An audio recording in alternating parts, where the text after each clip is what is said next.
parce que ndax li ñu intéressé mooy que procès bi affaire Ousmane Sonko Mame Mbaye Niang bi ñu indi pour atte ko tey ñun dañ koy jàppee ni genre balle de match la woon li ñuy wax balle de match ci football wala dernière chance pour mën éliminer Ousmane Sonko du jeu politique notamment présidentiel bii di ñëw waaw li ñu mën jàpp xam ngeen match football bu jeexee léegi c'est pas indiqué yow mi tàggat joueur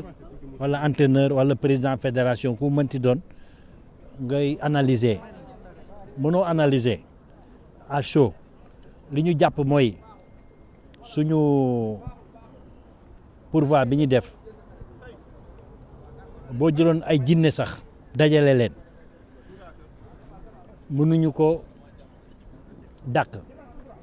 parce que dañ ko fondé ci ay violation yu bari lool yu doy waar yi nga xam ni ku nekkul juge sax boo ko expliqué ne lii jaarul yoon kon arrêt Mame Mbaye Niang bi du arrêt bu baax te loolu ñëpp ànd nañ ci ba ci procureur général dafa demandé ñu casser ko souvent dafa am benn expression dañuy wax couper la poire en deux bu ko tubaab bi waxee mooy bu ñu la joxee poire wala pomme nga jël paaka da nga koy dagg ci digg bi waaye tey jii ñun li ñu gis poire bi wala pomme bi dagguñu ko ci digg bi dañu dagg morceau bu ndaw ak morceau bu mag ñoom morceau bu mag bi leen intéressé mooy li ñuy doon jooy muy li ñuy wax contrainte par corps infraction bu mel ni bi ñuy toppee Ousmane Sonko affaire diffamation injure kenn mësul gis ñuy contrainte par corps maanaam bu nit ki ñëwee di laaj xaalisam te mënoo ko fay ñu ne dañ lay tëj nga fay ko ak sa yaram loolu la ñuy wax contrainte par corps loolu la ñu dindi li ci des nag te loolu dañ ko cassé mais ñu ne jarul renvoi parce que cour suprême bu cassé dafay renvoyer keneen atte ko beneen cour d'appel comme cour d'appel Dakar la ñu def pourvoi bi ndax moom moo atte li mu atte dañu bëggoon suñu cassé wala déjà mu def sursis à statuer parce que dañu demandé woon li ñuy wax exception d'inconstitutionnalité na ko cour bi jox conseil constitutionnel ñu xool ni Sonko atte biñ ko atte jaarul yoon defuñu loolu mais nee nañu maanaam li jëm ci xaw ma nu mu ko expliquer contrainte par corps bàyyi nañ ko li ci des nag lépp li des ci arrêt cour d'appel bi ça reste intact dindiwuñ ci dara te ñun li ñu ci intéressé mooy effectivement condamnation bi ñu condamné woon Ousmane Sonko à 6 mois avec sursis ñoom ñun lu ñu bëggoon mooy ñu dindi ko attewaat ko procureur général loolu la demandé ñun loolu lañ demandé te ñi fi toogaloon Mame Mbaye Niang évidemment duñ ci d'accord mais convaincre ñu kenn ndaxte c'était imparable argument yi génnee doomu aadama wala jinne sax mënuñ ci dara tey nag ay doomu aadama wan nañu mën nañ ci dara ndax dañu bañ ba lànk léegi bu leen neexee tey ci guddi balaa suba teel ñu jël décision bi tàppe ko yóbbu conseil constitutionnel. Cela veut dire que décision bi day daal di hypothéquer avenir parce que décision bi elle est éliminatoire pour monsieur Ousmane Sonko ñoom loolu moo la ñu intéressé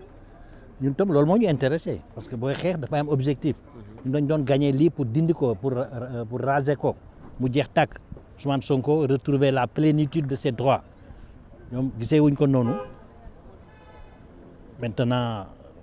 may nañ leen loolu li ci des ça ne nous appartient pas on est dans l'histoire qui vient de commencer léegi mën nañu jàpp ni ku préparé woon ni da ngay am candidat ci élection présidentielle bu tudd Ousmane Sonko mën nga jàpp ni tey jii li Cour suprême du Sénégal chambre criminelle li mu àtte wane nañ àndu ci que Sonko liñ ko daan ci cour d'appel confirmé nañ ko te article L30 kon boo ko xoolee tëral na conditions yi nga xam ni bu ñu la condamné ci 6 mois juróom-benni weer effectivement yow juróomi at yi ñëw maanaam dañ lay dindi ci liste électorale yi doo mën voter doo mën falu ñu jàppee ko noonu le reste nag mu ngi suñu kanam. Alors, qu'est-ce qu'on peut retenir de ce jugement-là Bon, je disais que je n'aimais pas trop m'épancher à chaud suite à une décision de justice comme ça. C'est comme si après une rencontre de football, l'entraîneur se permettait de faire des analyses. C'est trop tôt. Par contre, ce que nous pouvons faire, c'est tout simplement constater que au terme d'une gymnastique plus ou moins périlleuse, la chambre criminelle n'a pas fait droit à notre pourvoi et n'a pas voulu non plus écouter l'excellent réquisitoire de monsieur le procureur général, commissaire du droit, qui a sollicité avec force argument la cassation de l'arrêt de la Cour d'appel de Dakar contre laquelle nous nous sommes pourvus en cassation. Donc nous également, nous avons plaidé la même chose. Mais comme vous le savez, ça a été précédé par la demande du sursis à statuer parce qu'on demandait à la Cour suprême de transmettre notre exception d'inconstitutionnalité au Conseil constitutionnel, d'attendre que le Conseil constitutionnel donne sa décision puisqu'elle impacte directement sur la solution du litige entre Mame Mbaye Niang et Ousmane Sonko. Mais ils nous ont dit qu'ils rejetaient cette exception d'inconstitutionnalité parce qu'elle serait présentée hors délai, ce qui n'est pas vrai. Et ils ont accueilli le seul moyen de la défense tenant à la contrainte par corps en disant effectivement que ce n'est pas légal d'assortir une telle condamnation pour des délits comme l'injure et la diffamation de la contrainte par corps. Ça, c'est par rapport à l'exécution de la décision. Si jamais il venait à l'esprit de la partie civile de poursuivre le recouvrement de la somme de 200 millions à laquelle a été condamné M. Ousmane Sonko. Il est évident que ce qui les intéressait, parce que la Cour a ajouté qu'elle pouvait à la limite casser cet élément de la décision relatif à la contrainte par corps, mais que ça ne nécessitait pas un renvoi. Par contre, tous les autres points de la condamnation de la Cour d'appel étaient maintenus, notamment l'aspect relatif à la condamnation de M. Ousmane Sonko, encore une fois pour injure et pour diffamation. Alors, donc cela veut dire qu'aujourd'hui, l'avenir politique de Ousmane Sonko est hypothéqué sur sa candidature à l'élection présidentielle. Ça veut dire tout simplement que dans leur esprit, les adversaires de Ousmane Sonko